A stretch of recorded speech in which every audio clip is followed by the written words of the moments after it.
जय हिंद बच्चों। इससे पिछली क्लास के अंदर हमने केमिकल इक्विलिब्रियम अपना चैप्टर शुरू किया था, जिसके अंदर हमने देखा था केमिकल रिएक्शन के बारे में भी, केमिकल रिएक्शन कैसे रिवर्स होती है और कैसे कैसे रिटर्न होती है। ठीक है, कैसे चलती है और कैसे रिटर्न होती है, यानी कि रिवर्स होती है। ठीक है, तो ये सब चीज़ें हमने पिछली क्लास में देखी थी। जिस बच्चे ने पिछली क्लास नहीं देखी है, प्लीज़ रिक्वेस्ट है आप पिछली क्लास देख कर आइएगा, क्योंकि अगर आप ये क्लास डायरेक्ट देखेंगे तो आपको ये समझ नहीं आएगी। ठीक है, क्योंकि आज हम करेंगे आगे कांस्टेंट करेंगे, इक्विलिब्रियम कांस्टेंट के बारे में करेंगे, और थोड़ा सा हम उसके न्यूमेरिकल्स भी देखेंगे जिस टाइप से पेपर के अंदर पूछे जाते हैं। ठीक है, टोटल 5 टाइप्स के जो पेपर के अंदर आते हैं केमिकली कांस्टेंट से आते हैं। ठीक है, यानी कि इक्विलिब्रियम कांस्टेंट से आते हैं 5 क्वेश्चन, 5 टाइप्स के क्वेश्चन आते हैं, 5 क्वेश्चन नहीं 5 टाइप्स के क्वेश्चन आते हैं। ठीक है, वो सब भी हम आज करेंगे। ठीक है, तो चलिए शुरू करते हैं अपना आगे का चैप्टर। ठीक है, देखिए सबसे पहले हम बात करेंगे, जो हमारा अगला टॉपिक होगा वो होगा लॉ ऑफ मास एक्शन। कौन सा टॉपिक होगा? Law of mass action. ये टॉपिक हम आज अपना करेंगे।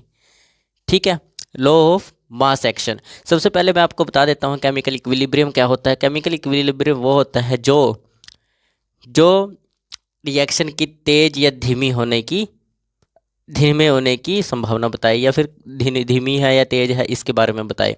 ठीक है, धीमी भी होगी, आगे की तरफ भी जाएगी और बाकी पीछे भी आएगी, यानी कि प्रोडक्ट भी बनेगा, प्रोडक्ट से फिर दोबारा वो टूटकर क्या बन जाएगा? रिएक्टेंट बन जाएंगे। ऐसे ही फिर दोबारा प्रोडक्ट बनेगा, रिएक्टेंट जुड़कर फिर दोबारा वो प्रोडक्ट बन जाएंगे, फिर दोबारा रिएक्टेंट फिर प्रोडक्ट, ऐसे ही रिवर्स चलता रहेगा। ठीक है, कहने का मतलब क्या है मेरा? ए प्लस बी है, इधर जाकर वो क्या बन गया? इधर जाकर बन गया वो सी प्लस डी बन गया। ठीक है, और लेकिन क्या होगा फिर? केमिकल इक्विलिब्रियम से क्या बनेगा? देखिए ये तो है सिर्फ रिएक्शन। ठीक है, केमिकली रिएक्शन, लेकिन केमिकल इक्विलिब्रियम क्या होगा? जब ये वापस रिवर्स भी होगा, यानी कि टूटकर पहले ये बनेंगे फिर दोबारा रिएक्टेंट बन जाएंगे। ये रिएक्टेंट है, ये प्रोडक्ट है। पहले टूटकर रिएक्टेंट, पहले तो जोड़कर रिएक्टेंट क्या बनाएंगे? प्रोडक्ट बनाएंगे, फिर दोबारा टूटकर प्रोडक्ट क्या क्या बनाएगा? ठीक है, क्या करेगा? ये टूटकर पहले, ये जुड़कर पहले ये प्रोडक्ट, फिर ये टूटकर ये बनाएगा, फिर टूटकर ये, फिर जुड़कर ये बनाएंगे, फिर टूटकर ये बनाएगा। ऐसे ही इनकी प्रोसेस चलती रहेगी, ऐसे ही इनकी प्रोसेस चलती रहेगी। तो केमिकल इक्विलिब्रियम के बारे में हम पहले पढ़ चुके हैं। ठीक है, आज हम अपना आगे देखेंगे क्या करना है। Law of mass action. Law of mass action chemical equilibrium पर काम करता है, इसीलिए मैंने केमिकल इक्विलिब्रियम दोबारा से बताया क्या होता है। ठीक है, जिस बच्चे को नहीं समझ आया प्लीज़ पिछली क्लास दोबारा से देखिएगा, तब जाकर ये क्लास समझ आएगी। ठीक है, चलिए सबसे पहले चलिए तो हम आगे की तरफ चलते हैं। ठीक है, सबसे पहले जो लॉ ऑफ मास एक्शन था वो गुलबर्ग ने दिया था। किसने दिया था? गुल्डबर्ग ने। किसने दिया था? गुल्डबर्ग ने दिया था। और इसका एक साथी था जिसका नाम था वागे। क्या नाम था? वागे। वागे उसका नाम था। इन दोनों ने क्या किया था? सबसे पहले क्या दिया था? लॉ ऑफ मास एक्शन दिया था, यानी कि एक लॉ दिया था। ठीक है, देखिए सबसे पहले हम इसकी परिभाषा देख लेते हैं। समझ आया किसने दिया था? सबसे पहले किसने दिया था? गुल्डबर्ग ने, और उसके दोस्त वागे ने, यानी कि उसका असिस्टेंट मान लो, काम करने वाला मान लो उसके आगे। ठीक है, या इसको दोस्त मान लो, भाई मान लो, कुछ भी मान लो, या पार्टनर मान लो। ठीक है, कुछ भी मान सकते हो आप लोग। ठीक है, अब चलते हैं परिभाषा की तरफ। देखिए परिभाषा, पहले मैं आपको परिभाषा बताता हूँ इसकी परिभाषा क्या है। परिभाषा कहती है कि किसी रासायनिक अभिक्रिया को, यानी कि किसी भी रासायनिक अभिक्रिया को अभिक्रिया को ठीक है, क्या कहा मैंने? किसी भी रासायनिक अभिक्रिया को या अभिक्रिया की, ठीक है, या अभिक्रिया की गति धीमी या तेज, धीमी या तेज, धीमी या तेज होने की, होने का पता उस समय मौजूद अभिकारकों की कंसंट्रेशन या गुणनफल से पता चलता है। किससे पता चलते हैं? होने वाले होने का पता उस समय के अभिकारकों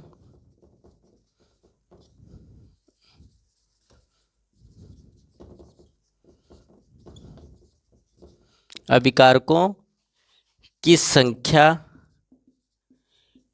ठीक है, अभिकारकों की संख्या या उनके रेशो से पता चलता है, ठीक है, कि वो रिएक्शन तेज होगी या धीमी होगी। ठीक है, दोबारा बताता हूँ एक बार, मैं आपको अभी बताऊंगा, ये सिंपल वे में बताऊंगा, चिंता मत कीजिए। देखिए, किसी भी रासायनिक अभिक्रिया की गति धीमी है या तेज है, होने का पता कैसे चलता है? उस समय के अभिकारक, जो उस समय यानी कि जो प्रोडक्ट बन चुका है उस समय के जिससे प्रोडक्ट बना है, जिससे प्रोडक्ट बना है उस समय कौन से अभिकारकों ने मिलकर उसकी कौन से अभिकारक मिले हैं, यानी कि जो भी अभिकारक मिलकर एक प्रोडक्ट बना रहे हैं उनकी कंसंट्रेशन और उनके रेशो, याद रखना, कंसंट्रेशन और रेशो दोनों से पता किया जा सकता है भी वो है रिएक्शन तेज होगी या स्लो होगी। कंसंट्रेशन या रिएक्शन, मेनली कंसंट्रेशन पर फोकस करते हैं इसमें। मेनली किस पर फोकस करा जाता है? कंसंट्रेशन पर फोकस करा जाता है। किसके? रिएक्टेंट के कंसंट्रेशन पर मेन फोकस किया जाता है इस पर। तो याद रखना है, मेन फोकस कहाँ पर होगा? कंसंट्रेशन के ऊपर होगा। ठीक है, अब मैं सिंपल भाषा में समझाता हूँ। जैसे मान लीजिए आपको घर में पनीर की भुर्जी बनानी है या पनीर की भुर्जी बनानी है, मान के चलिए। ठीक है, अब खाई है ना सभी ने, तो खाई होगी, तब चलो अलग बात है। ठीक है, तो पनीर की भुर्जी बनानी है। ठीक है, अब अगर पनीर कम होगा तो क्या होगा? पकाने की स्पीड कम होगी। अगर पनीर कम होगा तो पकाने की स्पीड कम होगा ऐसे ही कि क्या होगा, आप उसको आराम आराम से काटोगे। ठीक है, कई बार क्या होता है, जो कम चीज़ होती है ना, जो खाने में बहुत अच्छी लगती है और कम चीज़ होती है, उसको बार बार छोटे छोटे से पीस कर खाते हैं हम। एक उसको बोलते हैं गांव की भाषा में नचाना, नचा नचा कर खा रहा है। ठीक है, दिखा दिखा कर, मतलब दिखा दिखा कर खा रहा है दूसरों को भी, मैं ये खा रहा हूँ, होता है ना ऐसे घर में। तो वो जब उसको काटते हैं तो आराम आराम से काटते हैं, आराम आराम से बनेगी भुर्जी, जब भी बनेगी आराम से बनेगी। अगर कम होगा, अगर पनीर ज़्यादा होगा तो जो पनीर ज़्यादा होगा तो सब्जी जल्दी बनेगी, यानी काम जल्दी होगा। ऐसा ही होगा, अगर पनीर ज़्यादा है, लगेगा भाई जल्दी खाना है, काटो जल्दी से, काट काट कर इसको बना लो, बस जल्दी से खा लेंगे, ऐसा ही होता है। लेकिन अगर कम होगा तो लगेगा यार पहले पूरा अच्छी तरह से काट लेते हैं इसको, फिर बनाएंगे, फिर खाएंगे आराम आराम से दिखा दिखा कर। तो ऐसा होता है ना सभी का, यानी कि अगर पनीर कम तो क्या होगा? तो वो बनाने की स्पीड कम हो जाएगी। अगर ज़्यादा होगा तो बनाने की स्पीड तेज़ हो जाएगी। ऐसा ही होगा, ऐसा ही होता है रिएक्शंस में, ऐसा ही होता है केमिकली रिएक्शन में। केमिकली रिएक्शन में क्या होता है? अगर रिएक्टेंट ज़्यादा होगा, अगर रिएक्टेंट ज़्यादा होगा तो क्या होगा? रिएक्शन तेज़ हो जाएगी। क्या हो जाएगी? रिएक्शन तेज़ हो जाएगी। और अगर रिएक्टेंट कम, क्या होगा फिर? रिएक्टेंट कम होगा। ठीक है, यानी कि कम का मतलब है कंसंट्रेशन की बात करी जा रही है यहाँ पर। किसकी बात की जा रही है?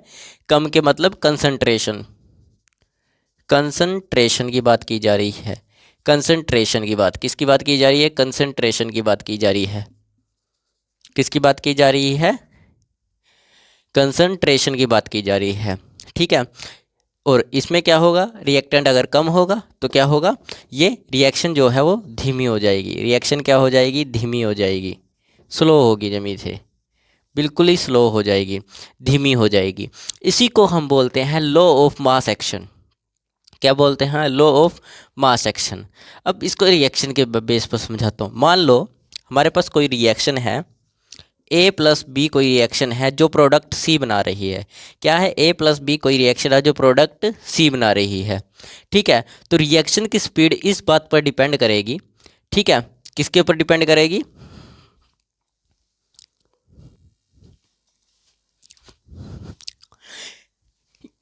क्या होता है कि तब क्या होगा, अगर रिएक्शन ये हो रही है तो रिएक्शन किसके ऊपर डिपेंड करती है, केमिकल इक्विलिब्रियम के अंदर law of mass of action के अंदर डिपेंड किसके ऊपर करती है, डिपेंड करती है रिएक्शन ए और बी की कितनी मात्रा है रिएक्शन के अंदर। मतलब क्या है, अभिकारकों की कितनी मात्रा है, मात्रा के ऊपर डिपेंड करता है। किसके ऊपर डिपेंड करता है, मात्रा यानी कि क्वांटिटी, क्वांटिटी या फिर कंसंट्रेशन, क्वांटिटी या कंसंट्रेशन के ऊपर डिपेंड करता है कि रिएक्शन तेज होगी या धीमी होगी। सिंपल समझ आ गया भाषा के अंदर। मतलब क्या है, अगर ए ज़्यादा होगा, ए ज़्यादा होगा तो रिएक्शन ज़्यादा तेज चलेगी, रिएक्शन तेज चलेगी।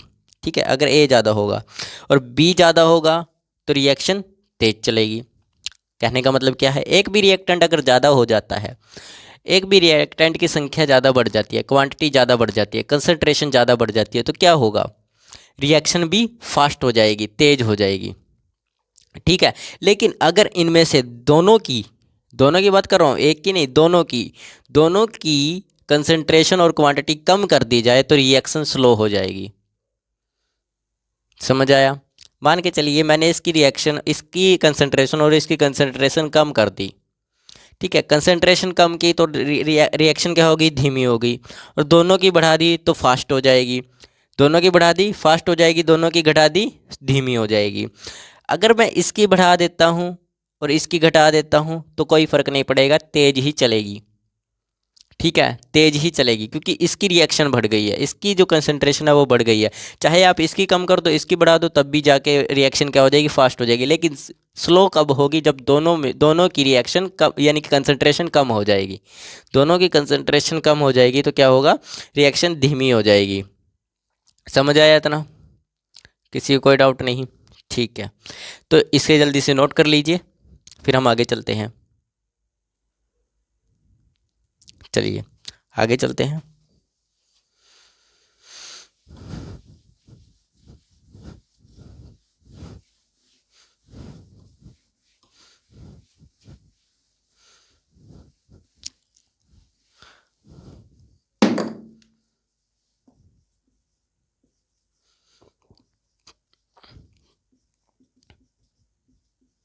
Law of mass action,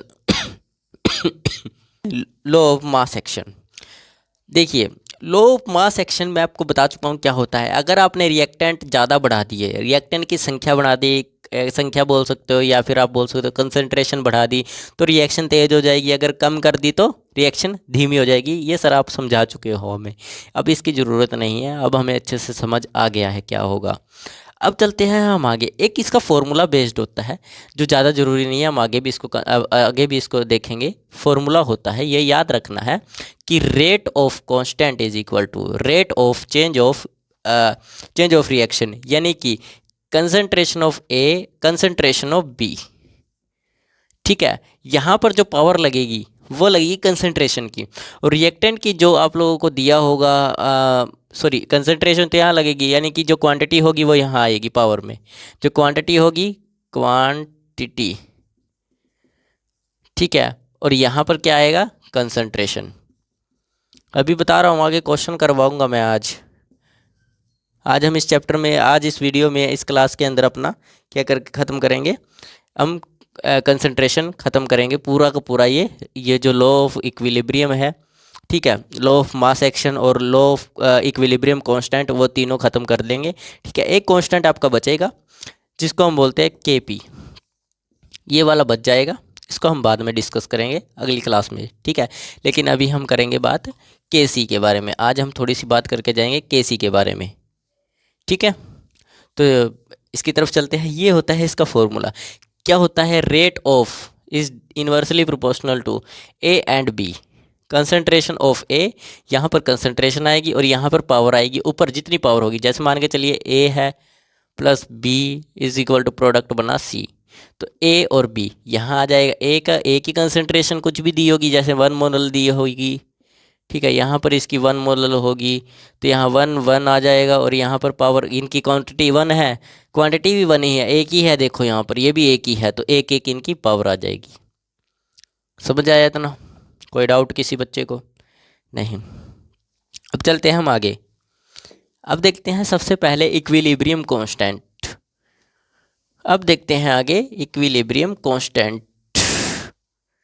constant तुम मेरे हो, क्यों समझ नहीं आते हो। इक्विलिब्रियम कांस्टेंट, ठीक है, इक्विलिब्रियम कांस्टेंट देखेंगे, इक्विलिब्रियम कांस्टेंट देखेंगे। अब देखिए इक्विलिब्रियम कांस्टेंट क्या होता है। देखिए पहले मैं आपको रिएक्शन समझा, इसकी परिभाषा समझा देता हूँ, फिर हम इसके क्वेश्चन की तरफ चलेंगे। पहले आपको इसकी डेफिनेशन बता देते हैं, ठीक है। इक्विलिब्रियम पर रिएक्टेंट और प्रोडक्ट, ठीक है, मैंने क्या कहा, इक्विलिब्रियम पर रिएक्टेंट और रिएक्टेंट और क्या, रिएक्टेंट और प्रोडक्ट, रिएक्टेंट और प्रोडक्ट की ताकत का रेशो, यानी कि रिएक्टेंट और प्रोडक्ट की ताकत का रेशो इज इक्वल टू क्या होगा, ताकत का रेशो इज इक्वल टू, ताकत का ratio is equal to equilibrium constant होता है। क्या होता है, इक्विलिब्रियम कांस्टेंट। सर ये तो बोझ में ही नहीं आया, हमारी समझ में ही नहीं आया, क्या कहा आपने। अब मेरी बात ध्यान से सुनना, मैं आपको सिंपल तरीके से समझाता हूँ।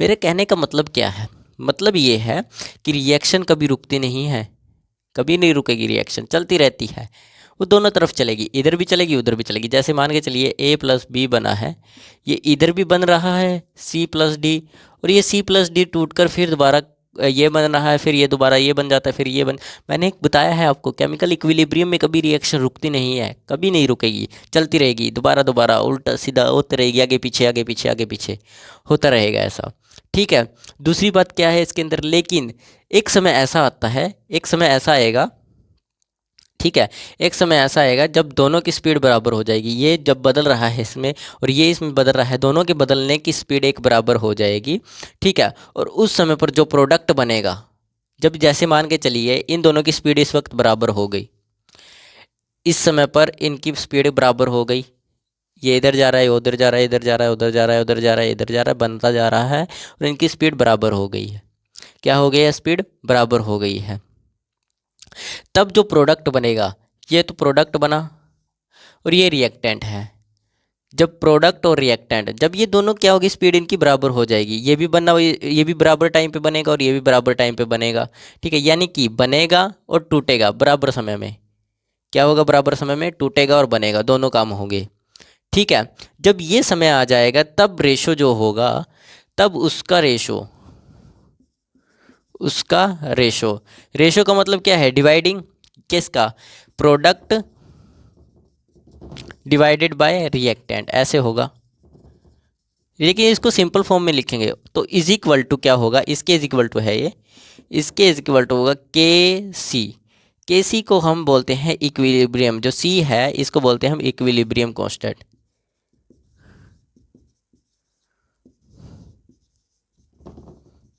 समझ आया, इसको बोलते हैं हम इक्विलिब्रियम कांस्टेंट। कोई डाउट किसी बच्चे का नहीं। अगर इसको फॉर्मूले के बेस पर देखें, अब इसको फॉर्मूले के बेस पर अगर देखा जाए तो बात कहाँ तक आएगी, क्या कहा जाएगा इसको। अगर इसको फॉर्मूले बेस पर देखें तो मान के चलिए हमारे पास कोई रिएक्शन है A B plus of B B, ठीक है, बना रही है सी बड़ा C plus of D of बड़ा डी, ठीक है। ऐसे कोई रिएक्शन हो रही है, आगे पीछे ही चलेगी, इक्विलिब्रियम की बात कर रहे हैं क्योंकि, तो आगे पीछे तो रिएक्शन चलनी ही है, आगे पीछे रिएक्शन चलती रहेगी। तो इक्विलिब्रियम कांस्टेंट क्या होगा, इक्विलिब्रियम कांस्टेंट क्या होगा, देखिए मेरी बात ध्यान से सुनिएगा। इक्विलिब्रियम कांस्टेंट क्या होगा, मैंने क्या लिखा है, प्रोडक्ट का रेशो, प्रोडक्ट और रिएक्टेंट का रेशो जो होगा वही क्या होगा, आपका इक्विलिब्रियम कांस्टेंट होगा। ये बात हमने अभी भी की है, किस समय की बात करी है, जब इन दोनों की स्पीड बराबर हो जाए बनने की।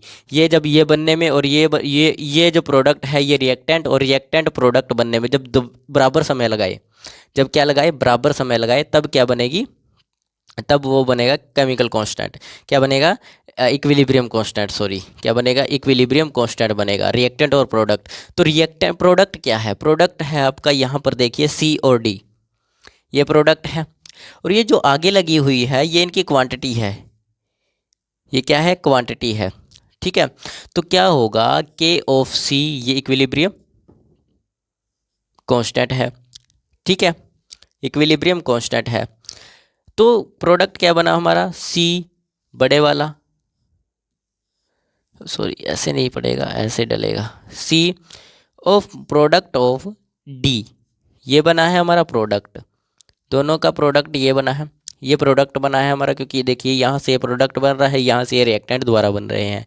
ठीक है, यानी कि प्रोडक्ट ये और इसकी क्वांटिटी क्या है, ये वाली क्वांटिटी है इनकी, ये क्या है, इनकी क्वांटिटी है, इनकी ये वाली जो दोनों है ये दोनों की क्वांटिटी है। तो इसकी क्वांटिटी मैंने आपको पीछे पीछे बताया था, जो पीछे मैंने करवाया था आपको रेट, ये लिखवाया था जो rate of A and B, ये लिखवाया था ना आप लोगों को।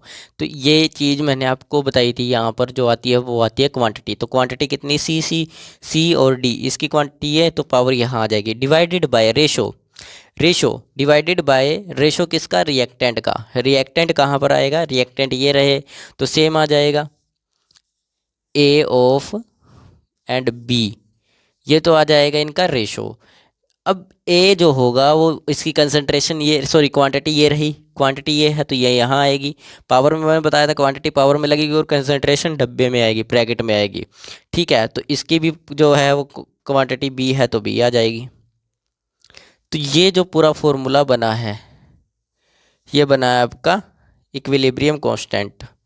क्या बना है, इक्विलिब्रियम कांस्टेंट। ब्लैक बोर्ड पूरा दिखाई दे रहा है ना, बस ब्लैक बोर्ड हाँ पूरा दिखाई दे रहा है।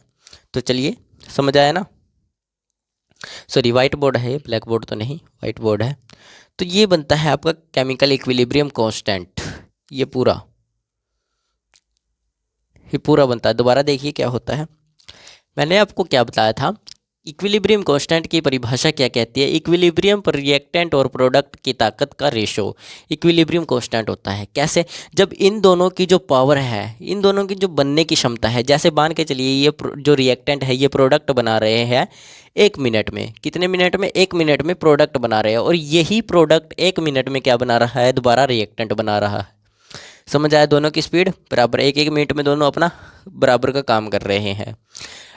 अब जो स्पीड इनकी बराबर हो गई तो अब जो प्रोडक्ट और रिएक्टेंट बना वो कांस्टेंट हो जाएगा, ये यही रहेगा, ये यही रहेगा। अब इन दोनों की जो कंसंट्रेशन होगी, अब इन दोनों का जो रेशो होगा, यानी कि रेशो प्रोडक्ट डिवाइडेड बाय ये होता है, रेशो का हमेशा मतलब होता है डिवाइडिंग, रेशो का मतलब डिवाइडिंग।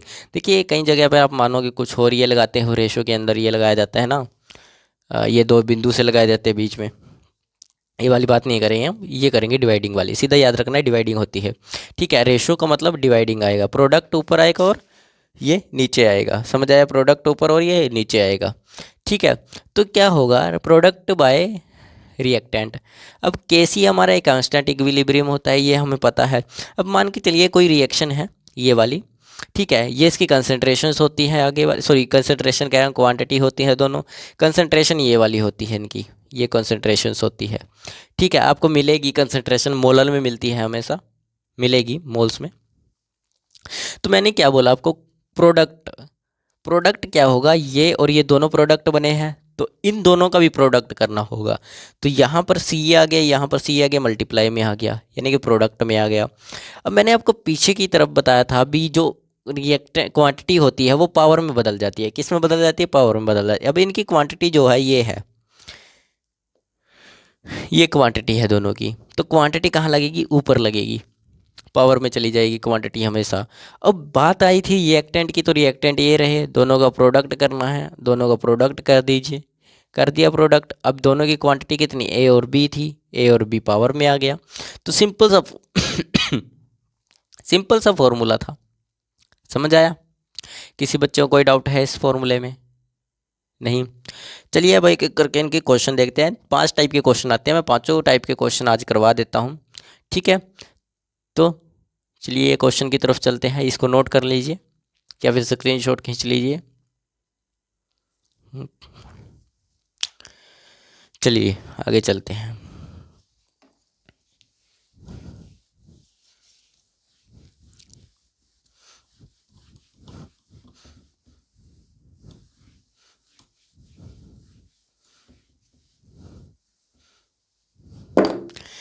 चलिए न्यूमेरिकल्स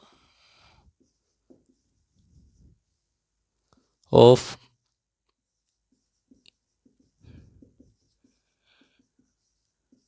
इक्विलिब्रियम कांस्टेंट, ठीक है, ये होगा इक्विलिब्रियम कांस्टेंट। चलिए सबसे पहले एक क्वेश्चन देखते हैं। चलिए सबसे पहले एक पहला क्वेश्चन देखते हैं, नंबर 1 क्वेश्चन देखते हैं। क्वेश्चन देखने से पहले हम कुछ इसके रूल्स भी पढ़ लेते हैं, क्या इफेक्ट पड़ेगा क्या नहीं पड़ेगा, ठीक है। मतलब कहने का क्या है, मैंने आपको बताया। चलिए ये करने से पहले, न्यूमेरिकल करने से पहले हम थोड़ा सा देख लेते हैं पहले एक एंस्टेट इक्विलिब्रियम की, यानी कि के की क्या मात्रा होगी, कैसे बढ़ेगा कैसे घटेगा, ये बात भी कर लेते हैं। अगर मान के चलिए आपका प्रोडक्ट ज़्यादा है, क्या ज़्यादा है, प्रोडक्ट ज़्यादा है, ठीक है, तो क्या होगा, के भी ज़्यादा होगा या कम होगा, कांस्टेंट ज़्यादा होगा या कम होगा, कांस्टेंट ज़्यादा होगा या कम होगा, बताइए मेरे को। के सी ज़्यादा होगा या कम होगा, ऑफिशियली ज़्यादा होगा क्योंकि प्रोडक्ट की क्वांटिटी ज़्यादा तो ये भी ज़्यादा होगा, ठीक है। और जितना ज़्यादा ये रिएक्टेंट होगा, जितना ज़्यादा क्या होगा, रिएक्टेंट होगा। अगर जितना ज़्यादा रिएक्टेंट होगा, देखिए मैं ये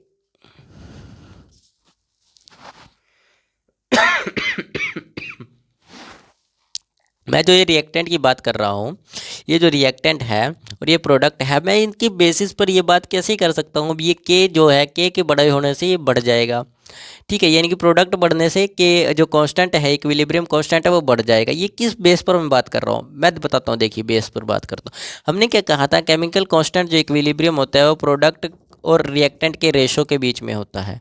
किसके बीच में होता है, रेशो के बीच में। आपको पता है मैं कभी भी वाई के बगैर आपको कभी आंसर नहीं देता, तो वाई भी हम करेंगे क्लियर भी क्यों होता है। देखिए अब मेरी बात ध्यान से सुनिएगा, अब ये है के सी, ठीक है। अब मेरी बात सुनिए, अगर ये बड़ा रिएक्टेंट है, ये रिएक्टेंट अगर ये बढ़ता है, तो मेरे एक बात बताइए कि ये बढ़ेगा कि घटेगा। ये देखिए डायरेक्टली है कि इन्वर्सली है, इन्वर्सली प्रोपोर्शनल है, तो ये ऑब्वियसली घटेगा। अगर रिएक्टेंट बढ़ा तो ये घटेगा, रिएक्टेंट बढ़ा तो केसी क्या होगा, घट जाएगा, ऐसा होगा। लेकिन अगर ये बढ़ रहा है, ये आमने सामने है, तो ये भी बढ़ जाएगा। ये यहाँ से पता चला है ये क्यों बढ़ेगा, कहाँ बढ़ेगा, कब बढ़ेगा, पता चल रहा है साफ साफ। अगर ये बढ़ रहा है तो ये घटेगा, अगर ये बढ़ रहा है तो ये बढ़ेगा, घट रहा है तो घटेगा, ऐसा ही ना होगा। बस फिर समझ आ गया तो अच्छी बात है। चलिए अब देखते हैं आगे, थोड़ा सा आगे भी चलते हैं। मान के चलिए अब हमने बात कर ली है कि बढ़ेगा, छोटा होगा, कब होगा, कैसे होगा, ये सब जान लिया हमने। अब मैं कहता हूँ, जैसे मैंने कहा अगर के बड़ा होता है, अगर के बड़ा हुआ, अगर के बढ़ गया, ठीक है, मान के चलिए बड़ा के आया है, तो क्या क्या होगा, आप सोच के बताइए मुझे क्या क्या होगा। मान के चलिए आपको बताया गया है भी के जो है वो बड़ा है, क्वेश्चन के अंदर दे दिया, मान के चलिए मैं ही दे देता हूँ, चलिए क्वेश्चन आपको मैं क्वेश्चन दे देता हूँ भी के जो है वो बड़ा है। तो ऑप्शन दे देता हूँ मैं नीचे, आपको काफ़ी सारे ऑप्शन दे देता हूँ।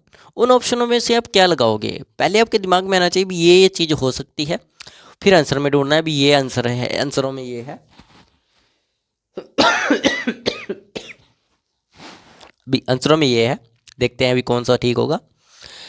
अब मेरी बात ध्यान से सुनिएगा, अगर के बड़ा है, हमेशा पेपर में आंसर लगा के आना है, पेपर में कई बार पूछा जाता है अगर के कांस्टेंट बड़ा हो तो इनमें से कौन सा सही होगा, कौन सी पॉसिबिलिटी है, कौन सी इनमें से पॉसिबिलिटी बनेगी। पूछ लेगा, कुछ भी पूछ ले यार, पेपर वाले तो कुछ भी पूछ लेते हैं, ऐसा नहीं है कुछ भी पूछ लेते हैं, लेकिन पूछते जरूर है। टेक्निकल क्वेश्चन भी पूछ लेते हैं, कई बार बेसिक क्वेश्चन भी पूछ लेते हैं। हमें जिन क्वेश्चनों से उम्मीद नहीं होती ना भी ये भी पेपर में आ सकते हैं कभी, जिनसे उम्मीद नहीं होती सबसे पहले वही देता है, इसलिए कुछ भी नहीं छोड़ना, जो है वो भी सब करेंगे। इसलिए ये भी बता रहा हूँ, ये ज़रूरी नहीं होता लेकिन बता रहा हूँ सिंपल भाषा में। मैंने आपको बताया अगर प्रोडक्ट बढ़ेगा तो ये भी बढ़ेगा, तो इसका मतलब है अगर केसी बढ़ा, केसी बढ़ा, तो इसका मतलब है प्रोडक्ट ज़्यादा बने हैं। क्या बने हैं, प्रोडक्ट ज़्यादा बने हैं, प्रोडक्ट ज़्यादा बने, ठीक है, प्रोडक्ट ज़्यादा बने हैं और रिएक्टेंट कम बने हैं। ये दो चीज़ें क्लियर हो गई, रिएक्टेंट कम बने हैं, दो चीज़ें तो ये होगी। और अगर के बड़ा है, अगर के बड़ा है तो रिएक्शन आगे की तरफ जाएगी। रिएक्शन किसकी तरफ जाएगी? आगे की तरफ, आगे की तरफ जाएगी। ठीक है, रिएक्शन कहाँ जाएगी? आगे की तरफ जाएगी। आगे का मतलब है प्रोडक्ट बनाएगी, जल्दी जल्दी जल्दी जल्दी क्या बनाएगी? प्रोडक्ट बनाएगी। लेकिन रिएक्टेंट बनने में ज़्यादा टाइम लगेगा। फिर रिएक्ट जैसे प्रोडक्ट जो रिएक्टेंट बनाएगा दोबारा से मिलकर, तो वो टाइम लगाएगा ही। ठीक है, लेकिन प्रोडक्ट बनने में टाइम नहीं लगेगा। ठीक है, प्रोडक्ट टूटकर रिएक्टेंट बनाने में टाइम लगा सकता है, लेकिन जो रिएक्टेंट है वो प्रोडक्ट बनने में टाइम नहीं लगाएंगे, आगे की तरफ जाएगी जब के बड़ा होगा। ये क्लियर हो गया? क्या होगा? प्रोडक्ट होगे ज़्यादा बनेंगे, अगर के बड़ा है तो प्रोडक्ट ज़्यादा बनेंगे, रिएक्टेंट कम बनेंगे। ठीक है, और जो रिएक्शन है वो आगे की तरफ जाएगी। आगे की तरफ मतलब क्या है? प्रोडक्ट जल्दी जल्दी बनना शुरू होगा, जल्दी जल्दी जल्दी जल्दी, लेकिन रिएक्टेंट बनने में उतना ही टाइम लगेगा जितना पहले लग रहा था। ठीक है, क्या होगा? रिएक्टेंट बनने में उतना ही टाइम, जितना जल्दी हो सके उतना जल्दी क्या बनेंगे? प्रोडक्ट बनेंगे। जैसे ऐसे आया यहाँ से गया, ऐसे आया यहाँ से गया, ऐसे ही होगा। ठीक है, रिएक्शन पूरी तरह ख़त्म हो जाएगी, पूरी तरह होगी, रिएक्शन ख़त्म हो जाएगी, पूरी तरह ख़त्म। एक टाइम आएगा रिएक्शन रुक जाएगी, ख़त्म हो जाएगी, बन जाएगी, पूरी तरह से बन जाएगी। रुके कहीं भी मतलब क्या है? आधार में नहीं रहेगी, भी बन रही है, चल रही है, चलती नहीं रहेगी, रुक जाएगी। मतलब कहने का क्या है? रुक जाएगी, पूरी तरह ख़त्म हो जाएगी, ये भी आप कह सकते हो। ठीक है, अगर के बड़ा होगा तो ये चार चीज़ें समझ आई। कोई डाउट किसी बच्चे का?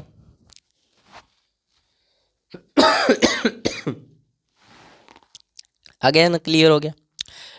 अब मैं यही बात अगर इसमें देखो कि के अगर छोटा हो, मैं कहता हूं अगर के छोटा है तो क्या होगा? अगर के छोटा है तो क्या होगा? यहां पर लिख देता हूं छोटा है। अब बताओ मेरे को, पहली बात तो प्रोडक्ट कम बनेंगे। ये तो सर आप हमने पहले ही लगा लिया था, प्रोडक्ट कम बनेंगे, बनेंगे लिखना, कम होंगे नहीं, बनेंगे। ठीक है, रिएक्टेंट ज़्यादा बनेंगे। ठीक है, ज़्यादा रिएक्टेंट ज़्यादा बनेंगे। और बताओ क्या हो सकता है? रिएक्शन धीमी धीमी चलेगी। क्या चलेगी? धीमी धीमी चलेगी। क्या चलेगी? धीमी चलेगी। क्या धीमी चलेगी? रिएक्शन। शॉर्ट फॉर्म में लिख दूं? रिएक्शन, रिएक्शन शॉर्ट फॉर्म में लिख दिया। अब आप लिख लेना बड़े बड़े अक्षरों में। ठीक है, पहली बात मैंने बोला आपको, प्रोडक्ट कम बनेंगे, रिएक्टेंट ज़्यादा बनेंगे, धीमी चलेगी। ठीक है, और क्या हो सकता है आप बताइए? और तीसरी चौथी बात जो होगी, वो रिएक्शन जो है वो पीछे की तरफ आएगी। रिएक्शन जो है वो पीछे की तरफ आएगी, पीछे। रिएक्शन रिवर्स जल्दी होगी। अब की बार क्या होगा? प्रोडक्ट जो कम बनेंगे, प्रोडक्ट टाइम लेगा बनाने में, लेकिन जो प्रोडक्ट से रिएक्टेंट टूटने में लगेगा टाइम, वो नहीं लगेगा। जैसे मान के चलिए, अब मान के चलिए प्रोडक्ट रिएक्टेंट से प्रोडक्ट बनने में 1 मिनट लग रहा है, और जो अब क्या होगा? रिएक्टेंट बनने में, इसी प्रोडक्ट से दोबारा टूटकर रिएक्टेंट बनने में 30 सेकेंड या मान के चलिए 45 सेकेंड लगते हैं। इतना टाइम लगेगा, बहुत कम टाइम लगेगा फिर बनने में, जल्दी जल्दी धूम था धूम था धूम था, ऐसे होगा। तो ये था आपका इसका छोटा सा बेस, जो पेपर में नहीं भी आता है, लेकिन मैंने फिर भी करवा दिया है। ठीक है, क्योंकि मैं तो डीप नॉलेज ही दे रहा हूँ, पढ़ा रहा हूँ डीप से, तो इतना तो करना बनता ही है। ठीक है, चलिए आगे चलते हैं, अब न्यूमेरिकल की तरफ चलते हैं अपने।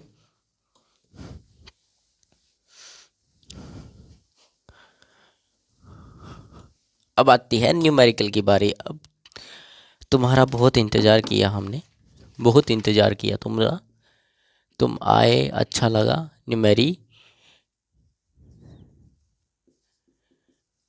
Numerical of equilibrium constant, numerical of equilibrium constant. एक बात याद रखिएगा मेरी, इसके अंदर एक बात याद रखिए, अगर कांस्टेंट एक है तो रिएक्शन बराबर चलेगी। रिएक्शन क्या होगा? बराबर चलेगी। ये बात याद रखनी है, अभी न्यूमेरिकल में मैं बात बताने वाला हूँ, ये बराबर चलेगी। ठीक है, रिएक्शन क्या होगा? अगर अप्रोक्स एक है, एक के यानी कि पॉइंटों में ही आएगा ना हमेशा। अगर अप्रोक्स एक के आ जाता है तो मतलब क्या है? आपकी जो रिएक्शन है वो क्या होगा? बराबर चलेगी, यानी कि प्रोडक्ट भी बराबर बनेंगे, जल्दी में बनेंगे, और मतलब स्पीड बराबर होगी दोनों की, प्रोडक्ट बनने का भी और रिएक्टेंट बनने की स्पीड दोनों बराबर होगी। ठीक है, समझ आया। देखिए अब क्वेश्चन करते हैं इसके। क्वेश्चन वाला पेज कहाँ चला गया? क्वेश्चन क्वेश्चन क्वेश्चन, ये रहा क्वेश्चन। चलिए बच्चों, ये रहा क्वेश्चन। खुश हो जाओ, बड़ी जल्दी खुश हो जाते हो आप लोग। अब देखिए मान के चलिए पहला जो क्वेश्चन आता है डायरेक्ट आता है। डायरेक्ट केसी निकालने के लिए आपको बोलेगा, केसी में क्या बोलेगा, H2 प्लस, मतलब मान के चलिए ये कोई रिएक्शन आपको दी हुई है, क्या बना रहा है, 2HI बन रहा है, ये बन रहा है 2HI, और कंसंट्रेशन आपको ये दी गई है। अब मैं शॉर्ट फॉर्म में ही लिखूंगा सब कुछ। कंसंट्रेशन दी गई है H2 की आपको 0.2 मोलल, ठीक है, और I2 की आपको दी गई है I2 की 0.10 मोलल, और HI की आपको दी गई है 0.50 मोलल, ये आपको दिया गया है। आपको बोला गया है find equilibrium constant of KC, केसी निकालना है। अभी केसी की बात करें, कल केपी की बात करेंगे। निकालिए केसी, देखिए निकाल कर मैंने आपको बताया है। अब मेरी बात ध्यान से सुनिएगा, मैंने आपको एक फॉर्मूला याद करवाया है, लिखवाया है, याद क्या करवाया, बनवाया ही है, सिखा ही दिया बनाना। तो उसमें क्या होता है, हमें बोला गया था प्रोडक्ट का प्रोडक्ट कीजिए, पहले प्रोडक्ट का प्रोडक्ट कीजिए डिवाइडेड बाय रिएक्टेंट का भी प्रोडक्ट कीजिए, ठीक है, और उनकी जो कंसंट्रेशन होगी वो पावर में लगा दीजिएगा, कंसंट्रेशन होगी वो पावर में लगा दीजिएगा। कीजिए अब क्वेश्चन। अब क्वेश्चन कैसे करोगे आप लोग, इसमें क्या कहा गया है, देखिए प्रोडक्ट क्या बना हमारा, ये तो देखिए अब पहले अलग अलग प्रोडक्ट था A, C और D, लेकिन अब हमारे पास एक प्रोडक्ट बना है, यानी कि HI प्रोडक्ट हमारा बना है, HI प्रोडक्ट बना है। अब मैंने एक बात आपको बताई थी, इनके आगे जो नंबर लगे होते हैं, इनके आगे जो नंबर लगे होते हैं, देखिए इसकी फॉर्म कैसी है, इसकी फॉर्म देखिएगा, A plus B is equal to C plus D, ये वाली है इसकी, ठीक है। तो ये जो आगे लगे हुए हैं ये इसके क्या है, कंसंट्रेशंस है, और मैंने बताया था कंसंट्रेशंस हमेशा ऊपर आ जाती है, यानी क्वांटिटी जो है वो ऊपर आ जाती है, पावर में चली जाती है। अब यहाँ देखिए ये दो रिएक्टेंट है, ये प्रोडक्ट है, तो प्रोडक्ट हमने लिख दिया, ये रहे रिएक्टेंट, रिएक्टेंट लिखिए, H2 हमारा रिएक्टेंट है, I2 हमारा रिएक्टेंट है। मेरी बात ध्यान से, क्वेश्चन ध्यान से देखिएगा, ठीक है, बात भी ध्यान से सुनिएगा मेरी। अब इनके आगे क्या लगा है, 1 सर कुछ तो लगा नहीं था, हमने 1 कहाँ से, 1 होता है यार, अगर कुछ नहीं है तो 1 तो है ही, तो इनकी कंसंट्रेशन हो जाएगी 1। तो हमारे पास क्या आएगा, अब आपको क्या करना है, मैंने आपको यहाँ बोला था ये जो लिखी होती है ये कंसंट्रेशन लिखी होती है, तो कंसंट्रेशंस आपके पास ये रही, हमेशा मोलल में बोला था मैंने, H2 की दी गई है, इसकी दी गई है, लेकिन ऊपर क्या है, HI है, तो HI की 0.50 मोलल, मोलल वगैरह मत लिखो, बाद में लिखा जाएगा मोलल वगैरह तो देखेंगे, डिवाइडेड बाय H2 की कंसंट्रेशन 0.20, ठीक है, मल्टीप्लाइड बाय, क्योंकि पावर 1 करेंगे तो 1 ही आएगा, यही आएगा, ऑफिशियली सी बात है, ठीक है। अब आगे क्या चाहिए, ये वाला H2 तो हो गया 0.20, और I2 की कितनी दी गई है 0.10, अब 50 की कर लीजिए, 0 का 0 आ जाएगा, और 5 5 25, यही आएगी,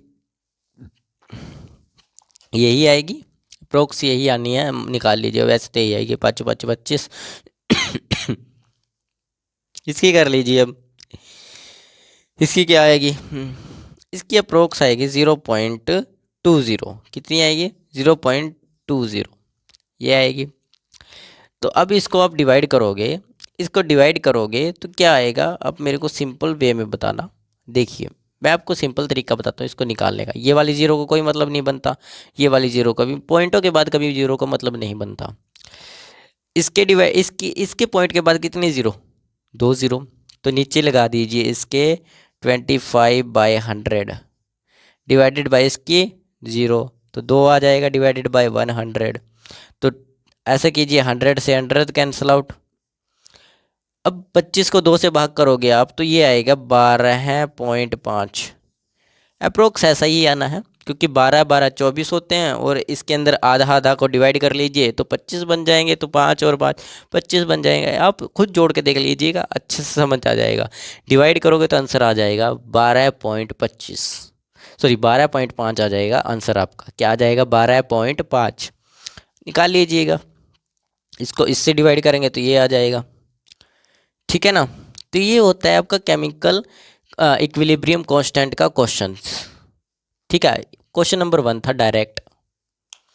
आगे चलें, डायरेक्ट क्वेश्चन से आगे चलते हैं थोड़ा।